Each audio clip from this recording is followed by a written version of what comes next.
Welcome to our rundown of some of the most notorious criminals in history. These individuals have committed acts so heinous that their names have been etched into the annals of crime. They are figures of infamy who've often blurred the lines between true crime and pure evil. While we will not go into graphic details of their crimes, we will delve into their lives, their motivations, and their lasting impacts. Let's begin our journey into the dark side of human nature. Number 1. Al Capone. Dubbed Public Enemy Number 1, Al Capone is perhaps one of the most famous gangsters in American history. His story takes us back to the Roaring '20s, during the era of Prohibition in the United States. This was a time when the production, sale, and transportation of alcoholic beverages were illegal, creating a booming underground economy run by organized crime. Born in 1899 in Brooklyn, New York, Capone was the son of Italian immigrants.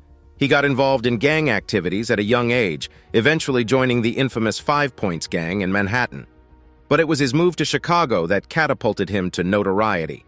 In Chicago, Capone was a member of the infamous Chicago Outfit, a powerful crime syndicate. Under the guise of various legitimate businesses, they engaged in various illegal activities, with bootlegging being the most lucrative.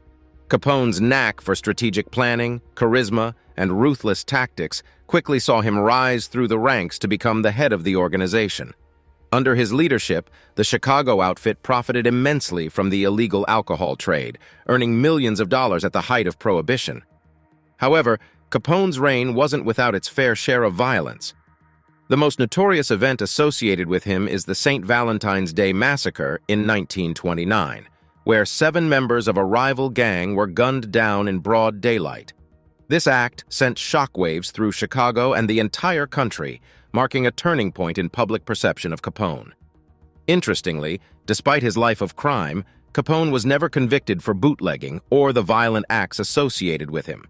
His downfall was rather unexpected: tax evasion. In 1931, Capone was sentenced to 11 years in prison for failing to pay taxes on his ill-gotten wealth. He spent most of his sentence in Alcatraz, a high-security prison on an island off the coast of San Francisco. Capone's life is a prime example of how crime and violence can thrive in an environment of social and political turmoil. His story also serves as a stark reminder of the government's failure to control the fallout from Prohibition, which indirectly led to the rise of organized crime. The legacy of Al Capone continues to fascinate us today. He's been the subject of countless books, movies, and TV shows, often portrayed as a ruthless yet charismatic gangster. While he was undoubtedly a product of his time, his criminal exploits serve as a stark reminder of the dark side of ambition and the far-reaching impacts of organized crime. Despite his notoriety and the wealth he amassed through his criminal activities, Capone's end was a far cry from his flamboyant criminal lifestyle. After his release from prison, he lived his remaining years in seclusion and poor health, dying of a cardiac arrest in 1947. The story of Al Capone shows that no matter how high one might rise through illicit means, the law eventually catches up. His life is a testament to the old adage, crime doesn't pay. Number 2. Charles Manson. In the annals of crime history, few names are as infamous as Charles Manson. Known less for his personal actions and more for his ability to manipulate others, Manson and his followers, known as the Manson family, committed a series of crimes in the late 1960s that shook America to its core. Yet, the story of Charles Manson is one that takes us beyond mere crime and into the realms of psychology, control, and manipulation. Charles Mills Manson was born on November 12, 1934, in Cincinnati, Ohio, into a troubled and unstable life. He spent most of his early years in correctional facilities, eventually finding his way to San Francisco in 1967. This was the era of the counterculture movement, a time of free love, drugs, and anti-establishment sentiment, a perfect environment for Manson to exploit. Manson started a commune in San Francisco, attracting followers, mainly young women who were disenchanted with society. These followers, who would later become known as the Manson family, were drawn to Manson's charismatic personality and his promise of a utopian society based on love and peace. However, beneath this veneer of peace and love, Manson harbored a dark and disturbing vision of an apocalyptic race war he called Helter Skelter, after the Beatles' song. In 1969, Manson ordered his followers to carry out a series of horrific crimes intended to spark this supposed war. These acts, which took place over 2 nights in August, resulted in the death of 7 people and shocked the nation due to their senseless brutality and the perceived randomness of the victims. The Manson family was eventually arrested and brought to trial in 1970. The trial was a media circus, with Manson's bizarre courtroom antics adding to the spectacle. Manson, along with several of his followers, was convicted of multiple counts of first-degree murder and conspiracy to commit murder. He was initially sentenced to death, but this was later commuted to life imprisonment when California abolished the death penalty in 1972. In prison, Manson became something of a pop culture figure, the subject of numerous books, films, and songs. His image, the swastika he carved into his forehead, and his nonsensical ramblings in interviews added to his mystique as a figure of pure evil. Manson spent over 40 years in prison before his death in 2017. His legacy is a disturbing testament to the power of manipulation and the capacity for evil that can reside beneath the surface of charismatic individuals. The story of Charles Manson serves as a stark warning about the dangers of blind faith and the power of charismatic leaders to manipulate their followers. His case is a chilling reminder that monsters exist not only in fiction, but also in real life. Number 3. Ted Bundy. Ted Bundy is a name that's been synonymous with the dark world of serial killers. Known for his charm and good looks, Bundy represents the terrifying reality that sometimes the most dangerous individuals can hide behind a facade of normalcy. However, in discussing his case, we focus not on the details of his gruesome acts, but on his psychological manipulations and the complexities of his character. Born Theodore Robert Bundy in 1946, Bundy grew up in a seemingly average American family. He was described as intelligent, charismatic, and socially adept, characteristics that would later play a crucial role in his criminal activities. Bundy was not the typical image of a man who could commit horrific crimes. He was an honor student, active in politics, and had a promising future. But beneath this facade, a dark and twisted personality was emerging. The nature of Bundy's crimes involved a high degree of manipulation and deception. He would often feign injury or disability to gain the trust of his victims before leading them to a secluded location. His charm and the appearance of normalcy made him approachable and seemingly harmless. This ability to blend into society and deceive others was one of the most frightening aspects of his criminal behavior. Bundy's criminal exploits spanned several years and multiple states, with investigators struggling to connect the dots. It was only when he was arrested for a minor traffic violation that authorities began to piece together his crimes. During his trials, Bundy further demonstrated his manipulative skills by acting as his own attorney, using the courtroom as a stage to showcase his charisma and intelligence. His charm was such that he even managed to garner a certain degree of public sympathy and admiration, a testament to his manipulative abilities. Ted Bundy was executed in the electric chair in 1989. While his crimes were horrific, his story has contributed significantly to our understanding of psychopathy and the psychology of serial killers. His case underscores the importance of vigilance and skepticism, reminding us of the potential danger lurking beneath the surface of charisma and charm. Number 4. Andrei Chikatilo.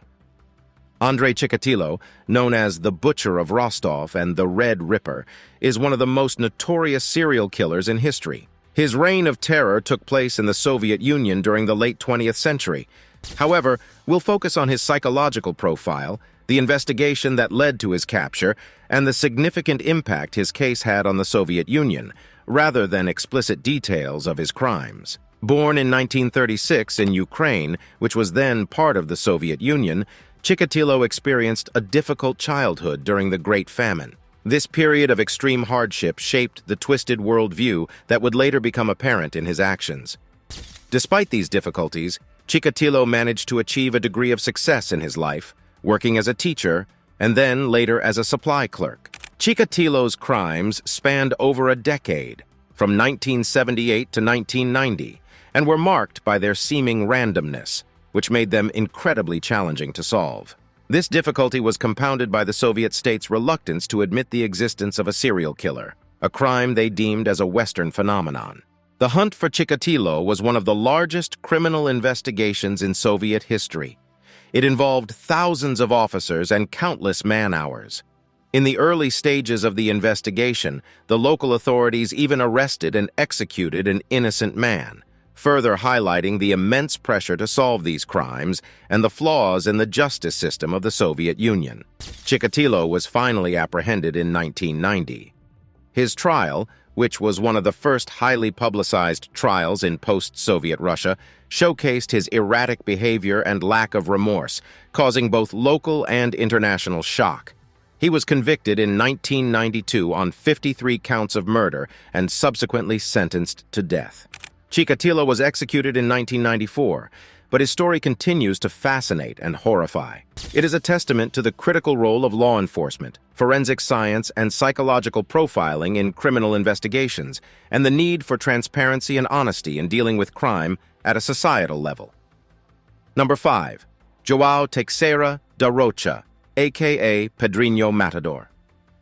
João Teixeira da Rocha, also known as Pedrinho Matador or Killer PT, is one of Brazil's most infamous criminals. His crimes have earned him a notorious reputation and a place in the annals of crime history. However, we will focus on his motivations, his life in and out of prison, and his unique role in Brazil's criminal landscape, while avoiding any explicit descriptions of his crimes. Born in 1954 in Santa Rita do Sapucaí, Brazil, Pedrinho's early life was filled with violence and hardship. His father was abusive, and this turbulent home life likely played a part in shaping Pedrinho's worldview. His criminal career began early, with his first known crime committed when he was only 14 years old. What sets Pedrinho apart from many other criminals is his stated motivation for his crimes. He targeted other criminals, especially those he felt had violated a moral code. In this twisted sense of vigilante justice, Pedrinho became a feared figure in Brazil's criminal underworld. Despite the violent nature of his acts, some viewed him as a force against even worse criminals. The nature and sheer number of his crimes ensured Pedrinho's eventual capture. He was sentenced to nearly 130 years in prison, although Brazilian law stipulates that no one can serve more than 30 years. His time in prison was marked by violence, as he continued his mission of targeting those he deemed deserving of punishment. Remarkably, Pedrinho was released from prison in 2007, having served the maximum sentence allowed by law. Since his release, he has claimed to have found religion and expressed remorse for his actions. Despite this, his reputation precedes him, and he remains a figure of fascination and fear in Brazil. Pedrinho Matador's story is a dark and complex one, filled with violence, fear, and a twisted sense of justice. It serves as a reminder of the deep-seated issues in society that can lead to such violence and the challenges of dealing with such individuals. Despite his claims of remorse and redemption, the legacy of Pedrinho Matador remains a chilling tale of vigilante violence. His story underscores the importance of addressing societal and familial violence, prison reform, and rehabilitation in preventing such violent paths. It also serves as a sobering reminder of the need to ensure justice is served by the law, not taken into one's own hands. Number 6. Yoshio Kodaira. Yoshio Kodaira, a Japanese serial killer, is a haunting figure in the history of criminality. His crimes shocked Japan and left a lasting impact on the collective psyche of the nation. In discussing Kodaira, we will focus on his life, the investigation that led to his capture, and the repercussions of his actions, while carefully avoiding explicit details of his crimes. Born in 1944 in Nagano, Japan, Kodaira's early life was marked by instability and a troubled family environment. He struggled with personal and emotional issues throughout his youth and adulthood. These factors likely played a role in the development of his violent tendencies. Kodaira's criminal activities spanned several years, with his crimes targeting young women. His modus operandi was marked by meticulous planning and a chilling ability to elude capture. The fear and uncertainty that he instilled in the community only intensified as the number of victims continued to rise. The story of Yoshio Kodaira serves as a reminder that evil can lurk within the most unsuspecting individuals. His case underscores the importance of vigilance and the ongoing need for effective law enforcement to protect society from those who seek to harm others. It also highlights the need for support systems to aid the victims of such heinous acts, and the collective responsibility to prevent similar atrocities from occurring. While the crimes committed by Yoshio Kodaira were deeply unsettling, the focus should be on the efforts of law enforcement and society to bring justice and healing to the victims and their families. By learning from these experiences, we can strive to create a safer and more compassionate society that is better equipped to detect and prevent such acts of violence in the future. Number 7. John Wayne Gacy. John Wayne Gacy is a name forever associated with horror and the dark depths of human depravity. Known as the Killer Clown, Gacy's double life as a respected member of his community and a prolific serial killer is a chilling reminder that evil can hide behind a mask of normalcy. While we will not delve into explicit details of his crimes, we will examine the shocking contrast between Gacy's public persona and his heinous criminal activities. Born in 1942 in Chicago, Illinois, Gacy seemed to lead a relatively ordinary life on the surface. He was a successful businessman, involved in charitable organizations, and even portrayed himself as a clown named Pogo to entertain children. However, beneath this facade lurked a deeply disturbed individual with a sinister secret. Gacy's crimes began to unravel in 1978 when a young man disappeared, prompting an investigation that would uncover a house of horrors. It was revealed that Gacy had abducted, tortured, and murdered at least 33 young men and boys, burying some of them beneath his own home. The scale and brutality of his crimes were unimaginable, and they sent shockwaves through the community. John Wayne Gacy was eventually convicted and sentenced to death. His case serves as a reminder that true evil can reside in the most unexpected places and emphasizes the importance of vigilance and awareness in safeguarding communities. The story of John Wayne Gacy is a harrowing reminder of the darkness that can exist within seemingly ordinary individuals. It teaches us the importance of looking beyond appearances and reminds us of the necessity to protect the vulnerable from those who would prey upon them. Though Gacy's crimes are unfathomable, it is through examining cases like his that society can strive to understand the depths of human depravity and work towards preventing similar horrors in the future. Number 8. Harold Shipman. Harold Shipman, a British doctor, is one of the most infamous serial killers in history. His chilling story unfolded within the trusted confines of the medical profession, making his crimes all the more shocking. While we will focus on his career as a doctor and the investigative process that led to his capture, we will avoid explicit details of his crimes.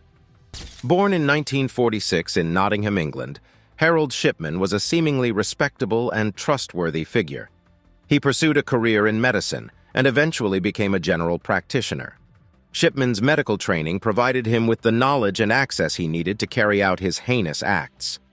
Over a period of many years, Shipman systematically administered lethal doses of drugs, mainly morphine, to his patients.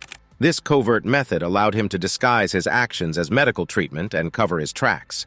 His victims, many of them elderly and vulnerable, trusted him implicitly, unaware of the sinister intentions lurking beneath his caring demeanor. Shipman's crimes went undetected for a significant period, as he was regarded as a dedicated and compassionate doctor. However, suspicions began to arise when a fellow doctor noticed an unusually high number of Shipman's patients dying under suspicious circumstances. This triggered an investigation that would ultimately expose his hidden criminal life. The investigative process involved meticulous examination of medical records, interviews with colleagues and family members of the deceased, and an exploration of Shipman's prescribing practices. As the evidence mounted, a shocking truth emerged. Harold Shipman was responsible for the deaths of hundreds of patients. While we may never fully comprehend the motivations behind Shipman's actions, the investigation that led to his capture serves as a testament to the resilience and dedication of those committed to seeking justice. It is through these efforts that society can strive to prevent similar atrocities from occurring in the future, ensuring the safety and well-being of all. Number 9. Pedro Lopez. Pedro Lopez, known as the Monster of the Andes, is a serial killer who operated in South America during the 1970s. While we will refrain from describing his actual criminal actions, We will focus on Lopez's life, the events leading to his capture, and the legal process that followed. Hardship and abuse. Lopez claimed that he was sexually abused by a man he considered his stepfather, which, according to him, fueled his later crimes. His troubled upbringing and the traumatic experiences he endured likely contributed to the dark path he would ultimately follow. During the 1970s, Lopez preyed upon young girls, mainly in Colombia, Ecuador, and Peru. His exact victim count remains uncertain, but estimates range from over 100 to as high as 350. Lopez's ability to lure and manipulate his victims, combined with the transient nature of his crimes, made him an elusive figure. Lopez's reign of terror came to an end in 1980 when he was arrested in Ecuador. A local indigenous tribe had apprehended him after witnessing his attempt to abduct a young girl. They turned him over to the authorities, and news of his capture quickly spread. The legal process that followed Lopez's capture was complex and multifaceted. Initially, he was tried in Ecuador, where he was convicted of several murders. However, due to legal technicalities and concerns over his mental state, Lopez was eventually extradited to Colombia. In Colombia, Lopez faced an additional trial for his crimes. His case garnered significant attention from the media and the public, both nationally and internationally. The sheer magnitude of the atrocities attributed to Lopez shocked the world. During his trial, Lopez's mental state became a central point of debate. His defense argued that he suffered from a mental disorder, while the prosecution emphasized the calculated nature of his crimes. Ultimately, Lopez was found guilty and sentenced to a maximum of 16 years in a psychiatric hospital due to his supposed mental instability. The legacy of Pedro Lopez remains a chilling reminder of the darkest corners of the human psyche and the imperative to prioritize the safety and well-being of the most vulnerable members of society. Number 10. Elizabeth Bathory.